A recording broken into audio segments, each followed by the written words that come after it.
Hello everyone, welcome back to the fourth video in the coroutines playlist.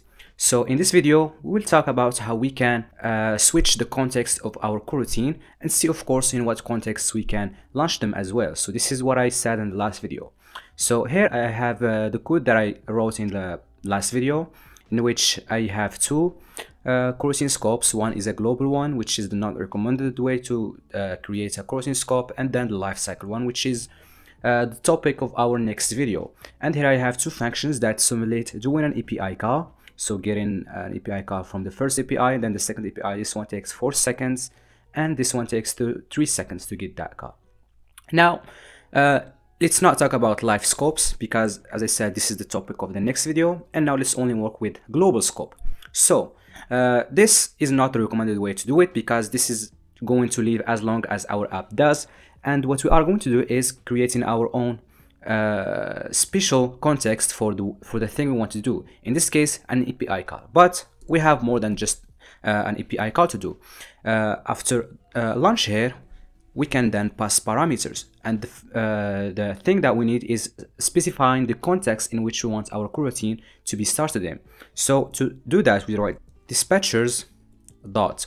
And here we have 4 different contexts, but we usually just use these two. And basically the default one is just for complex calculations like sorting a large list of thousands of elements. But what we are interested in is the first two ones. So the main one, the dispatchers.main, which is now launching a coroutine in our main thread. So if we go back to what we wrote in the last video, so let's just rewrite it, alloc .d, and let's say tag coroutines. This is let's say dispatcher.main. Let's just copy this, and then to get the thread in which it is running. So thread.current_thread.name. Previously, when we wrote a global scope, we got that it started a brand new thread, but now because we are using the dispatchers.main, so this is going to be using our main thread, not a new thread. As you can see here, it prints our main thread, so it didn't use a new thread. And why do we want this now? Because of course we can only change our UI or update our UI in the main thread. So if we want to update our UI, then we need to use this one for the main thread. But we have also a second one, which is the IO one, which is of course for IO operations like getting some data from a database or an API. We need to use the IO one. So, but the problem is, if we get the data from an API, then we want to display it in our UI. So how do we do that? Because we can only change the UI in our main thread, but then we need to get the data from this IO context. To do that, we can change the context of our coroutine. So this is the topic, as I said. And let's say now I'm getting the data like get API data in our main, in our IO context here, or dispatcher. Then if I want to display this data in my UI, I then need to change the context of my coroutine. So let's change this to IO. And then to change the context, we can just write with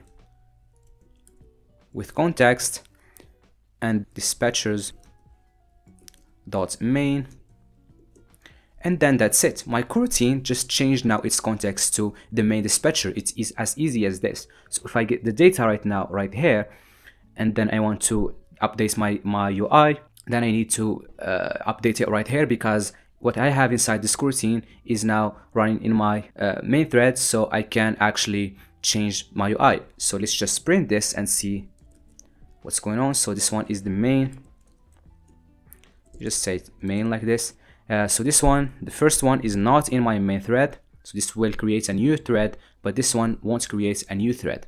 So let's run this and see.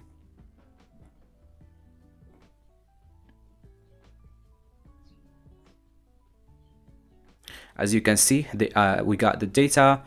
It doesn't matter for the API, and then of course we got it in the IO dispatcher, which is creating a brand new thread. But then when we want to update that data, then we switched our context of our coroutine to the main thread.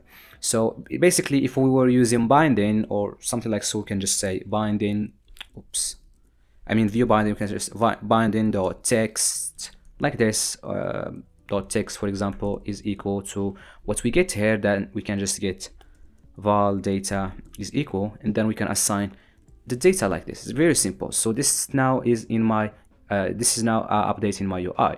So yes, this is how we can switch the context of our coroutine from a context where it started in to a different context for a different purpose. So in the next video, we will get to see lifecycle scopes, so running a coroutine that lives as long as my activity, as long as my view model.